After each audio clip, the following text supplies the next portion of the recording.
Hey, church, this is Vince Miller. Thank you so much for joining me for another devotional. Today we are in John chapter 16. I'm going to read verses 4 through 7. Great moments here. I love this. Jesus is speaking to his 11 disciples, minus Judas, of course. And he says this, I did not say these things to you from the beginning because I was with you. But now I'm going to him who sent me, and none of you asked me, where are you going? But because I said these things to you, sorrow has filled your heart. So he notices that they're downcast in their spirit. Nevertheless, I tell you the truth. It is to your advantage that I go away, for if I do not go away, the Helper, capital H, inferring the Holy Spirit, will not come to you. But if I go, I will send him to you. So guys, we discover that Jesus held out telling his men a few things because he didn't tell them everything at the beginning. And you know what that is? That's called wisdom and discernment. Because Jesus knew that there was going to be a right time and a right place to disclose certain information to them. Just like I know that there's a right time and a right way and a right place to have certain conversations with my wife or a friend or a boss or my children. Right? So it's just wisdom and discernment. And we discover that there are a few things that he had not told them. Mainly, he is leaving, he is going back to the Father, and he's going to send someone to replace him, the Holy Spirit. Now, this to me feels a little like that moment that a parent drops a child off at a school for the very first time, like first day of school or first day of college. Some of you know what I'm talking about here. It's a really challenging moment, and here's why.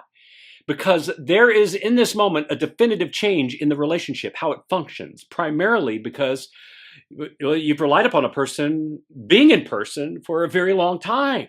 Therefore, this can be unsettling when it happens both for the parent and the child. And Jesus knew it was going to be unsettling for them too, considering the fact that Jesus just dropped the mic on them and told them that they're about to endure incredible persecution from their own race and religion by people that think that they're doing the right thing. So notice what Jesus does here. He gives the disciples some things. He gives them things, 3 things. First, he gives them the truth. He tells them the whole truth about the situation, including the persecution and the trials that they're going to face. Number 2, he gives them a promise that when he leaves, he's going to send someone to them. And that's important. And number 3, he knows that this promise comes with an advantage. He gives them an advantage. And the advantage here is the Holy Spirit, because he believes that that's even better than having him physically in person, because the Spirit is with them wherever they go. Now, here's the deal. For us to enjoy these gifts from Jesus, we actually got to participate in the truth, in the promise, and in the advantage by doing these 3 things. We've got to accept the truth as he states it. This includes the truth about the good news and the bad news. We've got to believe his promises. This includes believing his promise despite the persecution or the loneliness that we're going to feel. And number 3, we've got to receive the advantage, walk in the advantage. And this includes acknowledging the Holy Spirit by unlearning all the old ways of doing things and now do things a spiritual way, not a physical way, a spiritual way with that helper. In church, I think many believers fail to really enjoy these gifts from Jesus. Like little children, they stay at home. They don't get on the bus and they never go to school. They declare a faith in Jesus, but never get out into the world and live by faith. They never fully accept his truth, only their truth. They don't trust his promises, only their feelings over the promises. They don't learn to walk in the advantage of the Holy Spirit, but they do everything all by their own natural ability. Therefore, here's what they do.